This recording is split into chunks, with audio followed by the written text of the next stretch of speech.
to bring these two disciplines together, and I think it's working. Yeah. So questions for Craig? Yeah. Hi, Jennifer McClure, ICBF, Irish Cattle Breeding Federation. I actually have a similar device for my dog, and we've found a few tweaks and issues in Ireland with these sort of things where either you don't have signal to pick up things. I believe one of them may be a hardware issue because I've never seen a dog go 200 kilometers an hour. But how do you think this is going to play out in these more remote areas that they can't get necessarily the Wi-Fi or whatever they need to run these services? Because I know that's a big problem in rural Ireland. Okay, and all of the instances I've talked about, it's the vendor's responsibility to put all of the coverage that you require to make it operate on the individual farm. So you may not get the data up to the cloud because the linkages, your broadband linkage may not be good, or it may not be, it might be intermittent, but it's the vendor's role to make sure that happens and gives you the on-farm coverage. And that's fairly straightforward to do.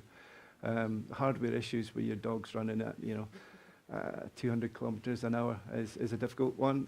That's probably a kind of GPS type thing. I don't know. We tried using accelerometers to identify this precise location of where somebody was. Now that is a disaster because all accelerometers are produced with a slight offset. And so if you integrate that offset up to get, you integrate the acceleration to get velocity, and then you integrate that to get the spatial position. Very quickly, what you find is that your cow is accelerating at, thousands of miles an hour. It's blasted through the core of the Earth and is in fact over the moon, but it does really happen that way. So yeah. Firstly, I'll put some money on the dog. Okay, thank you for the presentation. Emiliano Raffrenato from Stellenbosch University, South Africa. Of all the parameters that you've been looking at, in dairy cows at least, which one do you think is the most affected by individual animal variability? Like assuming, all animals are healthy. Which one is affected? I find that all animals are individual. So every time we've done something, we've normalized it to the behavior of that individual animal. And we use machine learning techniques that measure what the animal's doing on a daily basis and are self-calibrating so that the variability should be taken care of. We have another session yet, so we do need to move on. Craig's going to be around at lunchtime, I'm sure. Yeah. But if there is one last burning question, we'll take that and then we'll move on. At the back, can you speak up, please?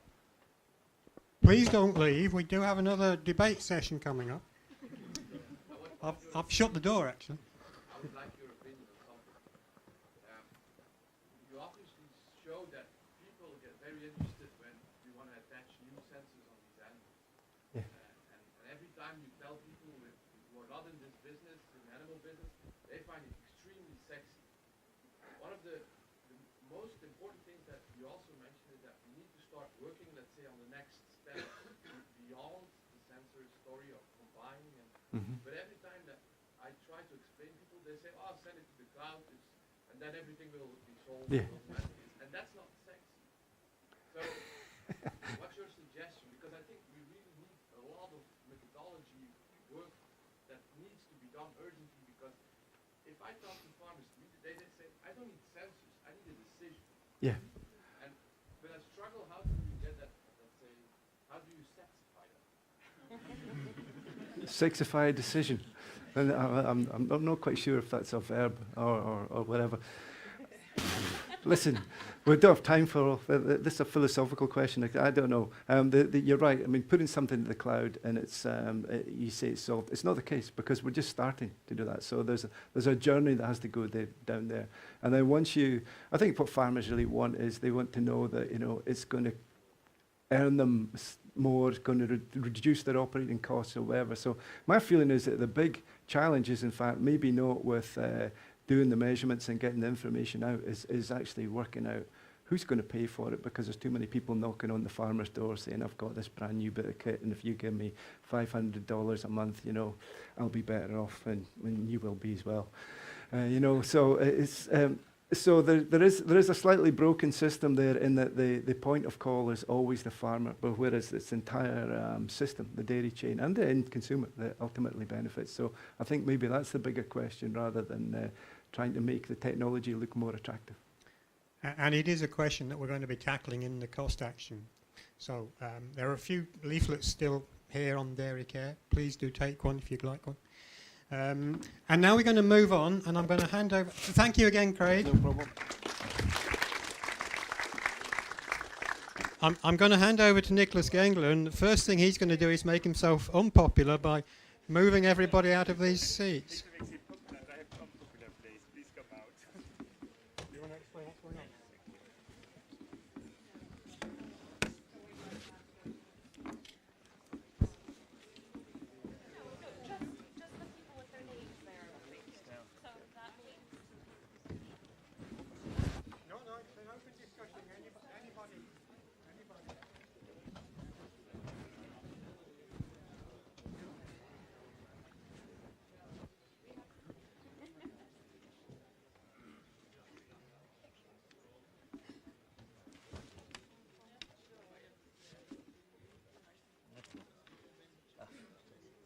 So you have to wait a moment. I'm waiting for Claire. Claire is sitting. Nicholas, you can sit down.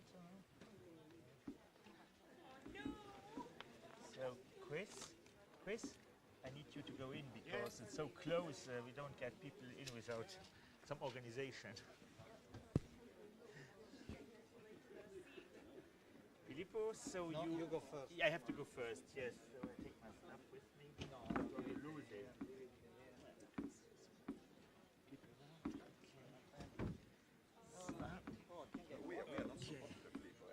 I know.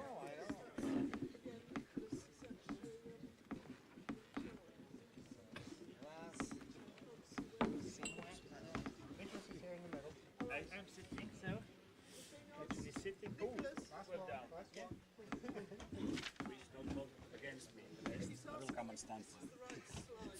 It is a right slide, obviously. So, oh, there's still some people leaving, but also coming. Yeah, good point. We have a trans-mammary clock. Exactly. Yeah, no, I think I'm fine for the moment. So please, everybody, check that you are. Yes. Yes. Yeah. Okay. And I need things. Okay, I have it. We're fine. Okay.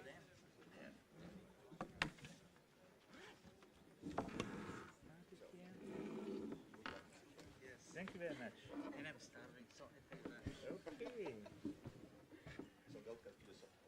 Except for the names, when I pronounce them well, it will look well. So, last, please sit down. So, thank you very much for everybody who stayed. It's on? It's on already. Okay. Thank you very much for everybody who stayed. So, I can assure everybody I didn't bribe anybody. Didn't like this before. The point is today we will, in the 45 minutes, hopefully, get through a policy dialogue organized by the G+E meeting. Those who are not there, G+E is a European project, a seventh framework project. The policy dialogue today is about milk-based biomarkers to monitor physical state of dairy cows. But obviously, there is a lot of hidden objective in this discussion. We want really that we involve with stakeholders. So we have industry with us today, on my right, and some scientists on my left, and we'll together have a discussion. Obviously, we'll involve you too. Now, the point is also that we will go beyond milk-based. So we basically, I think the talks before were very useful, very introductory, and we want to be as broad as possible, trying to solve technical, economic, and also social and whatever problems. Obviously, as I told already, we have the industry with us. For the moment, it's more the breeding industry, but this is open, and we will also reach out to other type of industries. I hope some representatives are here. Obviously, we'll speak about also research in the future. The participants today will be, as I just told you, from industry, on my right, from science, on my left. Industry is with us today, Catherine Buster. Catherine comes from a dairy farm with dual-purpose Belgian Blue, so Belgian Blue who gives milk. And she remains very active on her farm. She works in the R&D team of the Walloon Breeding Association, who is one of the major partners of the European milk recording. So she represents today EMR, a European economic interest group as a shoot-off, a consortium, but as a shoot-off of the well-known Optimir project. Next person is Sintje van der Beek. Apologize for the pronunciation of her first name. She grew up also on a dairy farm, studied most likely for Holsteins, not yeah, okay. And Frisians, that time. And okay, and we studied in Wageningen and is nowadays CRV manager for innovation and R&D department. Well, obviously CRV, everybody knows, it's a well-known Dutch, Flemish cooperative working in the field of dairy cattle improvement in the large sense. And beef cattle improvement, apologize for my dairy, because our topic today is more dairy, but obviously it is not only dairy. Obviously, Filippo Miglior, close to me, is very well known. He comes from Canada. He is the chief on research and strategic development of CDN, so Canadian Dairy Network. And he's also working as adjunct professor at the University of Guelph. He's very active in managing and organizing research priorities for industry in Canada. On my left, we have Chris Knight. I think you have now seen Chris in action. He is Professor Emeritus of Copenhagen University, now based in Scotland, running his own communication business and consultancy business, but he's also very important share of the management committee of dairy care. I think you noticed it. And also with us are today Nick Friggans. Nick is head of the research unit called Mozart of INRA. It's called Mozart, but really it's working on systemic modeling applied to ruminants. In French it sounds funnier, so it became Mozart. And he's visiting professor at SIUC, and also, as you are well known, very well involved in all the topics of today. I will not go into details, we lack time. With us today is also Claire Waitheth. I'm sure I will not Waitheth, yeah, I think so. And the point is that Claire is representing our project G+Z. She's partner in the project. She's professor for veterinarian reproduction at the Royal Veterinarian College in London. So, and obviously she's interested in nutrition, disease, genetics management, and you name it, you saw already some presentations today from her group. So thank you very much, everybody, for being present. Well, I introduce myself. I'm the moderator. My name is Nicholas Gengler. I'm coming from Belgium, from the University of Liège. Oops, what did I do? Okay.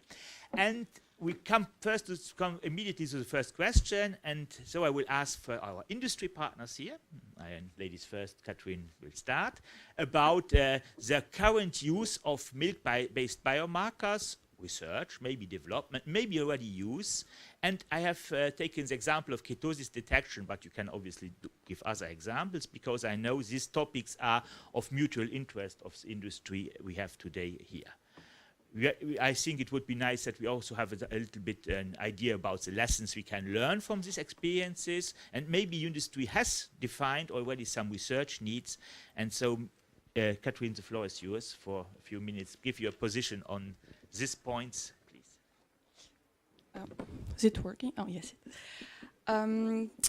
So for our experience with milk-based biomarkers, I will mainly talk about mid-infrared-based milk biomarkers, since it's our core business at EMR. And a good example is the ketosis detection.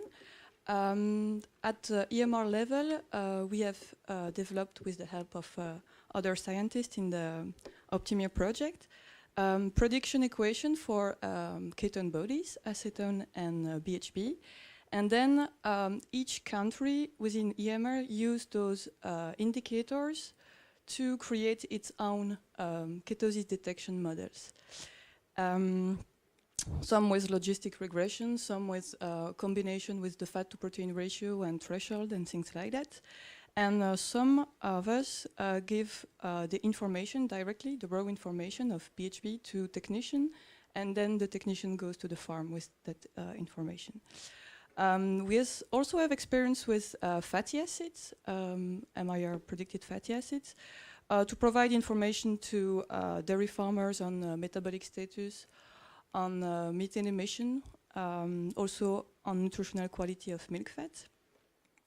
And from that experience, I think our first lesson that we learned is that we have to ensure that an equation created somewhere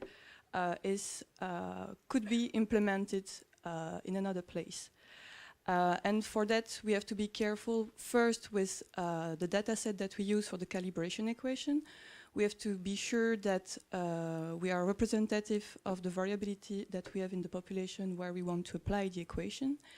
And also, we have to be sure that the spectra are standardized and an equation could be used on all spectra from the network. And that's why the standardization was developed in the frame of the Optimia project, and it's also our core business in EMR, the standardization. And another lesson is very simple, is that generally simple tools are the best. And from that, I have identified 4 research needs. The first one is how to deal with the low precision of some MIR-based indicators. For instance, ketone bodies, acetone and BHB in milk, the accuracy is not very high, so how should we deal with that in the indicators that we create? And also, I think cluster, as we have seen this morning, could be an answer to that. And also, how to deal with false negative. I mean, false positive is not so bad, since you give an alert to the farmer and he look to the cow and say, okay, the cow is fine. But false negative are quite an issue. A second research needs that we see is to put economics beyond those traits, like have economic value for those indicators, both for genetics but also for management. And a third research need is that we need to better understand the biology underlying those indicators. For instance, it has been mentioned this morning that sometimes cows have a high BHB level in milk, but they can deal with it.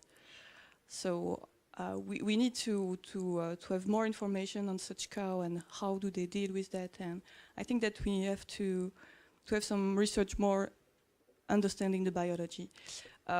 Another example is when we are developing at the Walloon Breeding Association indicators for ketosis, and we just realized that in summer our indicator was not working very well in comparison to the winter, and we ended up with the conclusion that the indicator was affected by heat stress. So I think such thing could be very interesting. We need to look deeper into that. And finally, the last research needs is how to combine such indicator with other sensors. And I think that we will discuss that later about automatic milking systems, other accelerometers and things like that. Thank you, Catherine. Cynthia, do you have something to add? Yeah. So it's good to realize I work for an organization which maybe Miel will call non-sexy, because we don't sell sensors, we don't develop them, we don't have a lab ourselves, so we just Culip does that work for us. We don't sell milk robots, but we are in the business of integrating all that and making sense of it and giving management advice to farmers. Now we have introduced quite some number of products like ketosis estimates. We collaborate with NADAP and SCR on selling the pedometer systems and informing farmers about fertility traits. Something wrong? Okay, better. And so if I immediately go to what I think our biggest needs is that if I listen to the talks today, a lot is about cleaning the stuff and making it all more harmonized and bring it in one way that you can all do the same research and discuss with each other.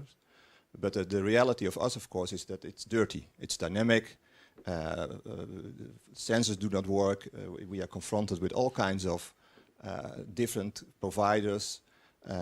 Some farms have everything, some farms have nothing, and so the biggest challenge for us will be to deal with dynamics, with dirty data, messy data, and to still then bring it into something which works for all our customers, because we are a central organization. And the other one is to make it actionable. So in the end, we do a lot of reporting, but the farmers often, of course, also ask us, okay, but what should I do? Dus making stuff actionable is also very important. And what we try now in our innovation group is to experiment with doing all this integration, using all fancy big data tools, but also start iterative product development. So find an algorithm, test it, put it in an app, go to some farmers, ask their feedback. Is this helpful? No. Go back to your model development, maybe change the model or change just the way you present it, so that you go in a more iterative product development together with your customers. We have a second question where we will insist on this point a little bit more. Thank you very much. First of all, thank Nicola for inviting me here today. I appreciate. I work in an organization which is in charge of genetic evaluation. So in a sense, I have to provide the breeding values that can be used by the organization, by the producer. My job is more on the research side, so is to anticipate the new EBVs, the new genetic values that we need to produce. So I'm a little bit different situation than both my colleagues here on the right, which is great. And my work has always been done in trying to work on novel traits that then the industry can apply. For sure, milk-based biomarker has been a strong component of our research team, and in Canada we've been working in trying to launch health trait evaluation being supported by a milk-based predictor as well. And of course, Massachusetts County is one of those, and we work on that together with Mastitis. More recently, and I think Catherine talked about the BHB. BHB is, we are using the FOSS prediction for that, and it's coming a standard in all our dairy farms. Of course, is paid by the producer to get that extra information for their cows. The good thing for us that we are able to get all the milk tests, not just those that have been paid for. So in a sense, we have milk BHB for all dairy cows in Canada. And this has allowed to launch a metabolic disease resistance index, which has been well received by the producer. I think what we are trying to work on is trying to and we use this predictor to really help the reliability of our genomic values, because that's at the end they try to have bring more confidence in those breeding values that the producer are going to use, that the AI will choose the selection and the generation of the next bulls. And it's important that aspect. The genomics has changed completely all this situation, so we don't need anymore to milk, to collect this data in 10,000 of animals and so on. But at the same time, we need also to find a better predictor. I think one of and again, Catherine talked about is in terms of looking at fertility and pregnancy and so on. I think that's one major area where we still need a good phenotypes. I don't think milk-based right now will solve that. We need some other type of detection that can help us solve one of the major problems that we have still in our dairy farm. On the health side, we're improving, which is good. And then, of course, welfare is getting more and more important, even in North America, and even, of course, Europe is always much more important. So. Thank you very much, Filippo. Maybe I think now it's up to the scientists to react to this. Chris, you start. Thanks, Nicholas, and it's very nice to be asked to comment. I I'm going to be devil's advocate for a moment and tell you that I have a serious problem with the first line on this slide where there's a single word milk, because as a physiologist I could recognise up to around about 10 routes for substances to pass into milk by secretion, transcytosis, uptake on specific receptors, and also passage by paracellular routes, in other words, ignoring the cell altogether. We all know that somatic cell count increases during mastitis. Who would like to tell me why it increases during mastitis? What's happening at the level of the cell? Sorry? Okay. So what is the mechanism? How? How do these somatic cells appear in milk suddenly? Well, it's very simple. It's because the tight junctions between neighbouring epithelial cells become leaky. And suddenly everything changes. And Claire mentioned this morning in relation to IGF-1, because there was a closer relationship between milk and plasma IGF-1 if you looked at colostrum. Is that right, Claire? Or a different relationship? It's there in colostrum, but later on it's only there when the cow's got mastitis. So it's exactly the same. Colostrum and mastitic milk are very similar. Tight junctions are open. So how to deal with inaccurate ketone bodies in milk? Well, if accuracy means reflection of what's in plasma, as a physiologist, I would say try opening the tight junctions and see what happens.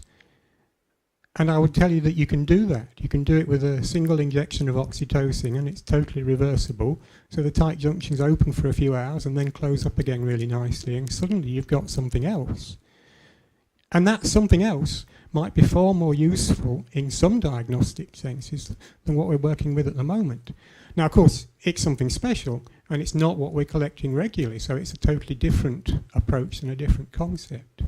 But as a physiologist, if we're wanting more understanding of biology, well, now you've got some more understanding, and there's lots of other things that we can do as well. And I have no idea whether opening the tight junctions will be useful from an IGF-1 or a ketone body point of view, but I would suggest it's certainly worth investigating. Thank you very much, Chris, and I think it was very important that we straighten here out. It's milk because the project GPUZ is focusing on milk, obviously. But as we have seen before, we're going in the direction of linking milk to blood-based metabolites. So I think it was a very good point from you. Thank you very much. Just like an S on the end of it, milks. Milks, okay. Then we can also make a mix. With working with milks. Anyway, so I think it was a very good point, and now I give the floor to Nick to give his reaction to this. Okay, well, I'm not going to take Chris's bait, because I think there are other issues which come up when we have these indicators. I happen to think that things measured in milk, there's a huge potential, and they can be extremely useful, not least because it's a non-invasive measure which we can get very easily in dairy cows anyway. But the whole question of accuracy of detection is, for me, it's a trade-off between how early you want to detect something and how accurately you want to detect it. And that links to treatment times. So you can detect ketosis with pretty high accuracy about 3 minutes before the cow falls over. So you want to come back earlier, and which means you have to accept a certain uncertainty. And that raises questions about what you actually do. So if we take mastitis, if we detect all our cows with mastitis 3 or 4 days before the vet would be called out, what are we going to do? Are we going to go and bombard them with antibiotics? That's not going to please everybody.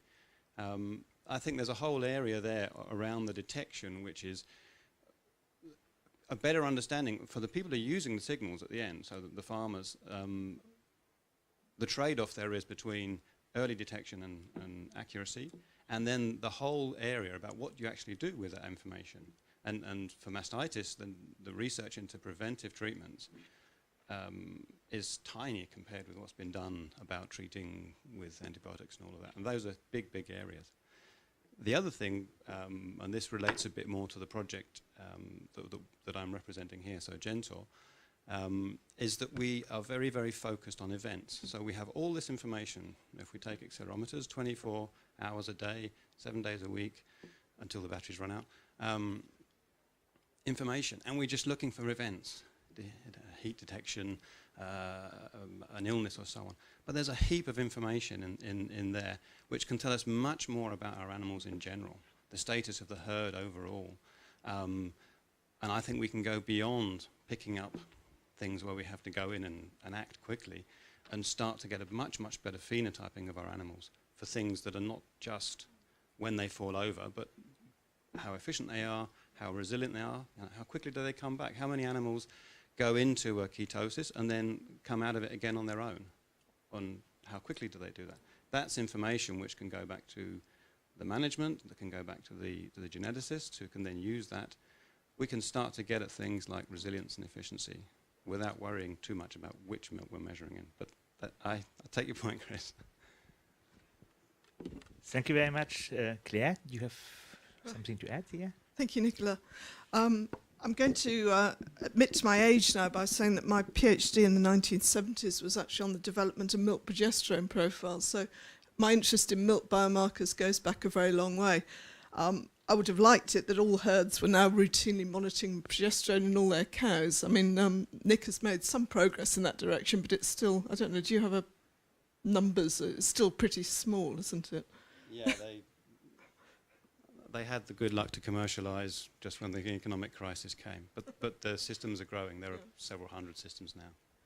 So I mean, that's a really good technique, but it's relatively complicated, relatively expensive, and in all honesty, you know, lots of years later, it's still only used by a minority of farms.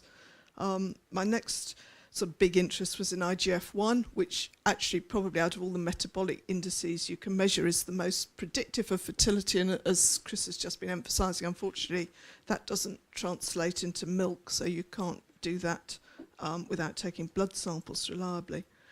So there are issues with that. Just moving on to just think about fertility, and there are a whole lot of aspects that go into whether or not a cow does conceive. So the first part today we were talking about the general physiology of the cow, particularly around calving and its subsequent health, are important. And for those, some of these milk biomarkers are, you know, do have a lot of promise. But then we've also got the question of whether or not she's in heat, whether you put the semen in at the right time, whether the guy who's putting the semen in is actually doing it properly. And for some of, well, certainly for the heat detection, the activity monitors are going to provide a lot of information, but if the cow is actually not cycling, then that doesn't take you any further forward. And then on top of that, there's another whole area that we haven't talked about really at all today, which is the genetics. So the cow has an inherent other things that are affecting her fertility, and the interaction between her genotype and that of the semen is going to also affect the viability of the embryo. And then finally, yet another thing that we haven't talked on at all is that there's increasing amount of information that the previous history of the calf, actually going right back to when she was in utero, but actually certainly during her development period, is having an impact. So there are all those four areas, and at the moment we are, by and large, sort of one lot of us are working on one thing, one on another, and somehow or other we have to A, pull it together, B, looking challenges going forward, we've got to look at the economics of, you know, can we fit all these sensors on every cow in any sort of sensible way that the farmer, as was mentioned in the last talk, you know, is the farmer going to afford to pay for all of this? And finally, you've got to end up with something relatively simple because he doesn't want a complicated message. Thank you very much, Claire. I think that's a very good introduction for our next question. Maybe the order is not now no longer the good one. We should really think about this integration topic. It's, I think, important to go forward. But before doing this, I think it's very nice also that the audience reacts to what you just discussed about the current status. Maybe somebody wants to make some statement here, giving some experiences at home. I'm looking at Peter. Whoever has some things to add to how in his country maybe things are for the moment organized about using milk recording or milk-based biomarkers.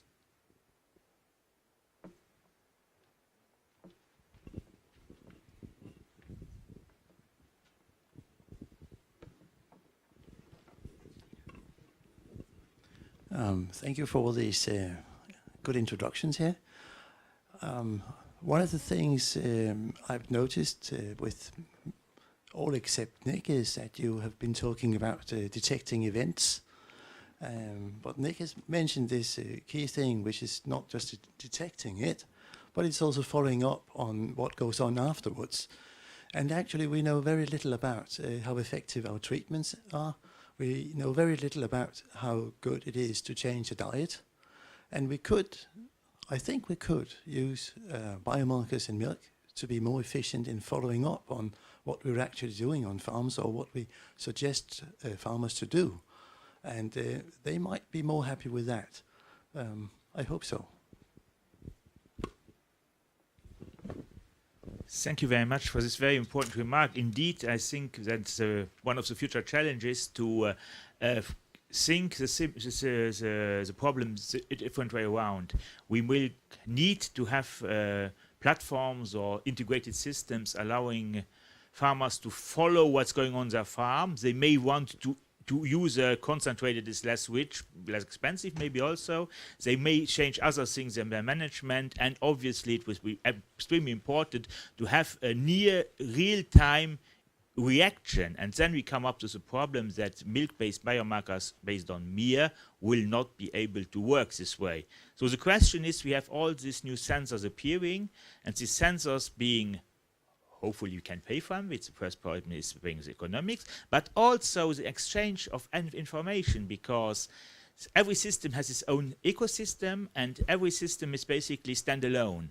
And so at least to follow up on this topic, how is the situation between integrating sensors on farm and off farm, say for example, milk recording based tools? May I give again the floor to the people from the industry here who wants to react first?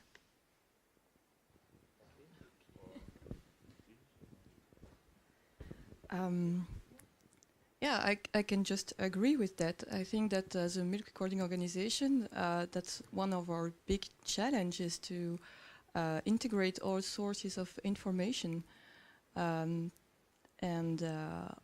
provide real-time dynamics indicators to farmer. I think everybody agree on that now the key challenge is not to have a central database, but to share data and create bridges among sources of data. And I think that we are moving into that direction. More importantly, combining information, we keep hearing that here, that it's very nice to have information from different sensor or milk biomarkers, but the best is to combine all of them. And at the end, for the farmer, I think that we have to end up with something simple, clear, user-friendly, easy to use, because I think that the big challenge for dairy farmers now is to deal with all that amounts of information. And we have to provide them something, as the word that you used was quite meaningful, is actionable. I think that that's the big challenge for milk recording organization. To follow upon that, it should be actionable for the farmer, but also for the advisors. So you also have to always think out who gets the data. We have a lot of experience in trying to integrate stuff. So we have built connections with feed industry, with the Lely's and the Lavals, and with their own data, and that's hard work. And I think also we have to get used to the fact that we will not work towards a stable situation. We have to develop systems and ways of working that actually every year it's different, and that you can allow for that, because if you want to work towards a stable situation, forget it. The next 10 years will be different every year. So that we also have to get used to. And then maybe with milk, you can do it daily, Nicolas, if you just collaborate with the dairy factories and take it from the bulk milk. That might be a good way to measure what's going on in the diet. So. Indeed, a small addition. In Belgium, we have a collaboration with inside a group, and there we get access to, for research for the moment, for the spectral data from every sample, farm sample in Wallonia. So this is indeed, and we think about this also, an extremely nice development, because it allows you really to follow farms and develop farmers tools that are really nearly real time. Nearly real time. Thank you very much. I want to go back to what Peter said. I think it's very important, and Nicholas as well. Let's just remember that I think at least in North America, DHI are actually struggling to keep the producer a member. And we are just arriving to just detect certain things that we can actually use it. So yes, ideally I would love to have everything from the farm. That's not happening.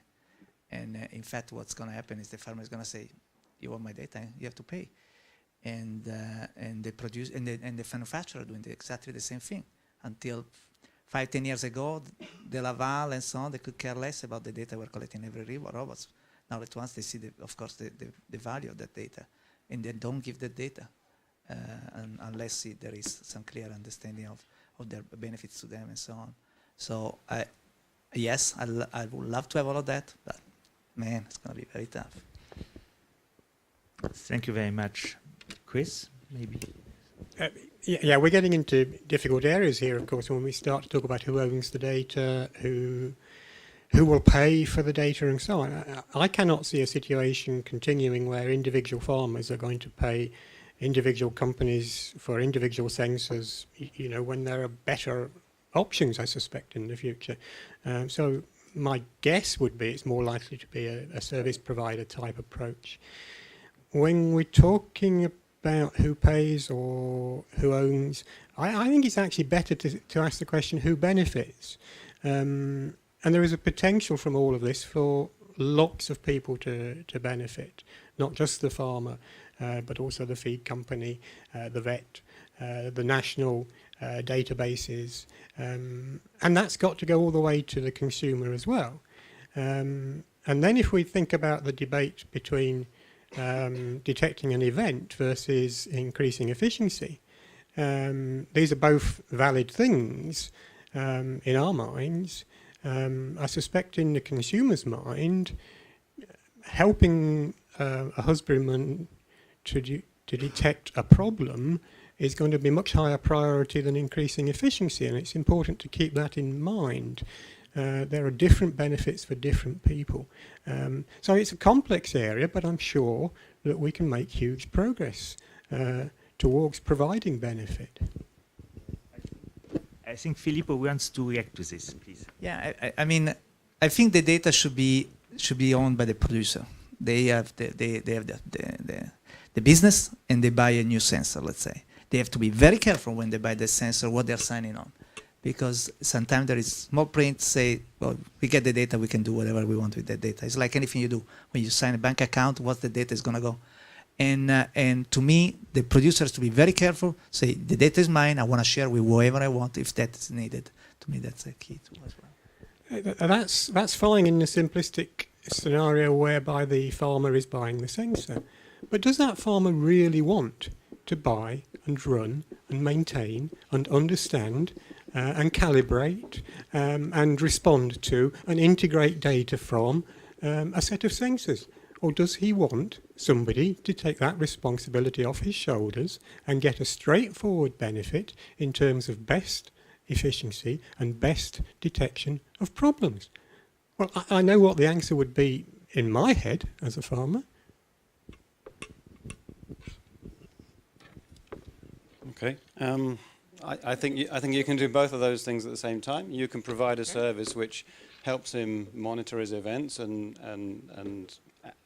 act in an efficient way, and at the same time you can use the data, the broader data, for other purposes, such as finding out which cows are more efficient and therefore feeding into the bigger And then you're sector. making different benefits to different people. Yep. I also want to talk about, because we talk about integration, we talk about data integration, and we sort of, and we've talked about cloud solutions and getting all the data in one place and stirring it around and sending something back. I think there's another level of integration which is actually at the hardware end, which I think would be an interesting area to move forward. So you have sensors which are cheap and perhaps less specific. You have sensors which are very expensive but very specific. You can imagine cascades of tools. So you can imagine, screening animals using accelerometers will tell you that there's a change in activity. You then want to go the next step and see why has that change in activity happened. So maybe you then look at conductivity in milk to see, okay, if the conductivity is gone, then it's probably mastitis. You could do the same thing with reproduction. So I think there's an integration strategy for farmers, and how do we put together different types of sensors, not just to sort of make sure they're all saying the same thing, but to actually allow you to deploy them in a cascade and get much more sort of precise detection of is it this thing or is it another thing? Is it mastitis or is it heat or is it so on? And if we can work to, because that's not something a farmer can build on his own, that's the kind of thing that needs to get companies together, that needs to get researchers in to develop such systems. And that at the same time will bring about some of this integration that we're talking about and solve some of the other problems of the farmer sitting there with 10 different screens and going nuts. But maybe it's wishful thinking, I don't know. Thank you very much. Very good statement. Please, yeah. So just wondering where to come in on this. I think it might be worth just saying a little bit about knowledge transfer, which we've done some attempts at both doing and trying to understand when it works and when it doesn't work. And the farmer has all these different advisors coming on the farm. You've got vets, nutritionists, the AI company. They've all got their own sort of vested interest. They're all trying to make a living as well. They're probably going to give different messages, and they may or may not understand themselves all the technology. So, there's an issue with training the people who are actually going on the farms and trying to keep them up to date. Otherwise, the farmer gets lots of people telling him completely contradictory things, which doesn't help. And actually, the people who really pull the shots are none of those. It's actually the milk buyers, because they're the people that the farmer is ultimately dependent on. And if they say you've got to have a machine that does this, then they will get it.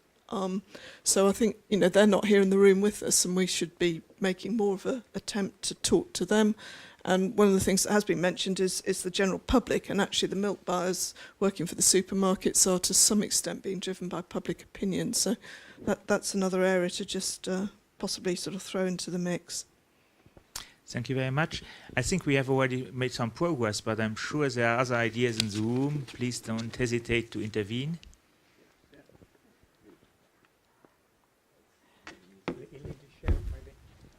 Can you shout? Yeah, sure. Okay, let's try it out. First. Nicholas or Nick, I completely understand your wishful thinking idea. What I hear from the industry on the left, I think I've seen almost every inside of every headquarter of multi-coding organization in Europe over the last years. And if I learned one thing, is that if we talked about big data and data, the more we talked about it, the more concrete walls became around the whole, let's say, data structure. And the research needs is very simple. We need to get access. We need to get access to the whole diversity range of what's going on. Because one of the things I've learned in the meantime is I think most of the smart people will always work for somebody else.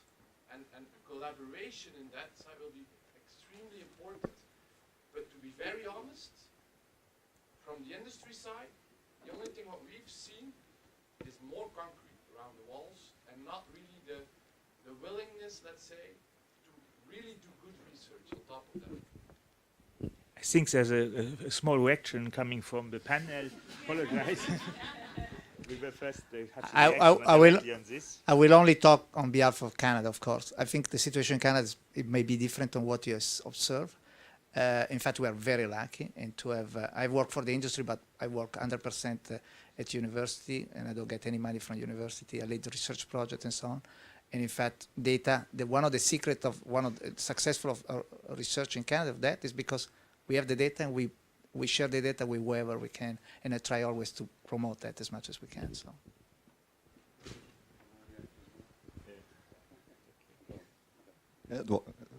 Well, you have been at TFE also, I think.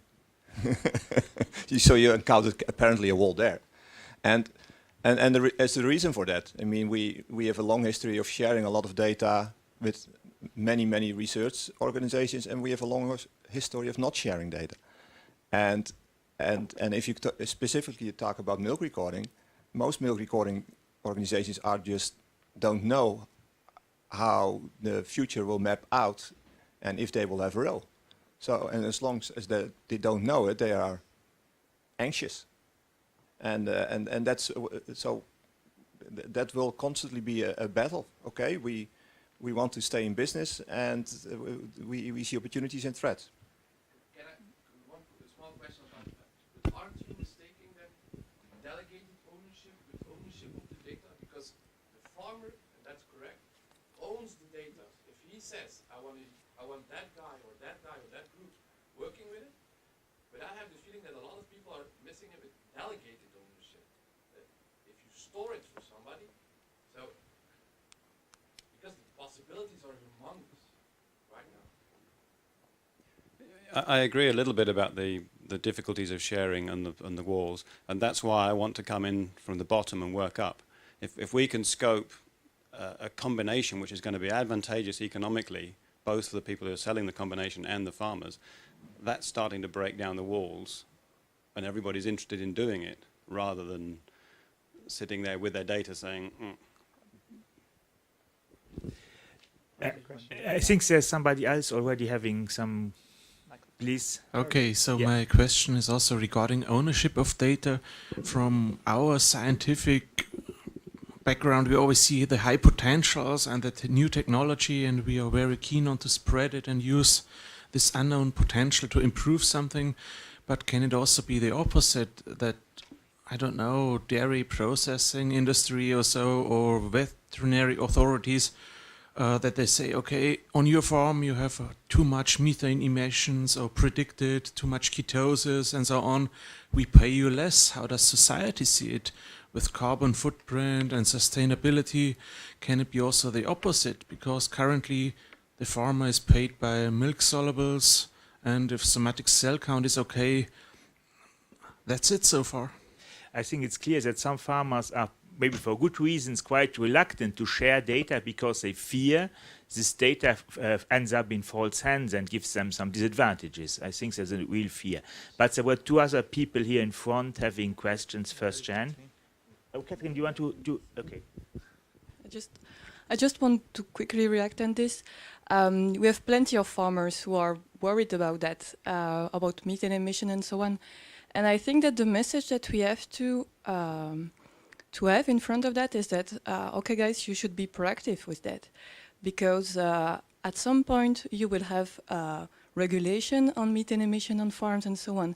And if right now we are proactive on that and say, okay, we are doing some genetic improvement and things like that, monitoring, then they will be armed to face such a challenge. And that's the message that we want to have to farmers. So 2 quick points to elaborate on the genetic information. I work for ICBF, so we have a unique system in Ireland where all the data kind of comes into us and we use it for genetic evaluations, but we also run SNP chips, and all the information for the Holstein haplotypes 1, 3, and 4 is freely available.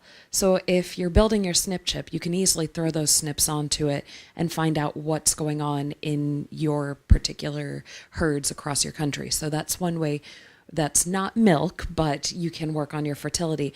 Secondly, along with the data ownership and who has it and who wants it and all that kind of stuff, we have the same problem with farmers saying, oh my, we're giving you this data, but be careful who you give it to, because we don't want to be penalized, or we don't want the department coming down on us for this, that, or the other, or anything else that could be in here. So one solution that we've had with different, like Chagas and stuff, is we have a way to anonymize the data, where animals will go out with a unique, non-identifiable herd number. So you can say all of these live together, and they have a unique, non-identifiable tag that you can say, okay, everybody's a little bit different, but we can put them in groups, ages and stuff like that. And it gets around that a bit locally, but we still have to be very cognizant of the fact that they're trusting us with this data, and to be very picky with who it goes to, so it does go to the right stuff, and in the end it benefits them, and that's kind of the benchmark.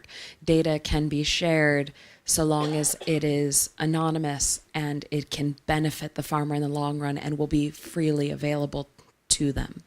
So, possible solution? I would like to continue on the data issue.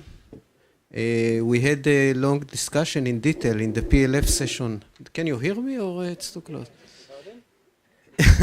Thank you, Chris. To cut a long story short, I think what Nick says that we should find some model of the integration of the data, because on one hand, we start for the companies. I was working in a company before the Vulcani Center, and we invest a lot of money in order to collect data, and it was done in order that the company enjoy the data. And a company will not invest so much in getting the data if they cannot have some benefit. Look at the case of John Deere with all the GPS tractor. I'm not going to Google and other company who build on data. Company invest where they see the profit. If you like to have the data, the company should get something, not all. The other part is the farmer, as you said, this is actually his data because he bought the sensor and it is very relevant to him. And we should find some model to integrate to make sure that each one that needed data in a proper way can use it. It's our task to find this model, how to integrate the ownership. It's not the ownership, it's who is using the data. Thank you very much. Are there other people who want to intervene? Please. Leslie McLaren from Canada. Just a quick comment on the data. The medical system has the same issues with identification, and they have quite strong legislation around it. Now we're in a different place because we have different accountabilities on how we treat our animals and the environment, but nonetheless, maybe there's some models there that would be useful. Thank you very much. Just a short comment. I'm just wondering, now we're talking about all this data that can be integrated across farms, but I'm wondering whether in the future it would be maybe even more important to actually get information out of the data on the specific farm for that specific farm. Indeed, there are different levels here, and but still there's always a potential need for benchmarking, for comparison, for seeing if all cows start to run around. Is it because this farm something happened, or it's snowing for the first time in the winter or somewhere? You understand? So I think basically there is very much issues, technical and political and from legal point of view. And there's also one issue that we didn't went in a lot is about research. Is it not also an issue of having a good research model? Because if every company has its own system, do they want to support integrative research? Is it not more the public bodies, for example, Europe, that should much more push in this direction? I know there's money in the IT sector, but when you see these calls from Europe, they are often too precise on whatever topic, and the big picture is often lost. If somebody has a comment on this? So everybody agrees with me, you see? Oh no, Nick's not agreeing. I agree to an extent, but I think at the moment Europe's pushing these multi-actor projects with bringing together the researchers and the industry, and I think we need to exploit that to the full. And we're not very good at that. We want to get into our little corner and play with our data. We don't really want to talk to anybody, but I think that's, in this context, hugely important. I can only agree anyway here. Any other questions and ideas about research and how we get these topics going further? I think it's time. You are all hungry, most likely. So thank you very much for coming. So in such great numbers, I'm so positively surprised. Thank you very much, and have a nice end of the meeting.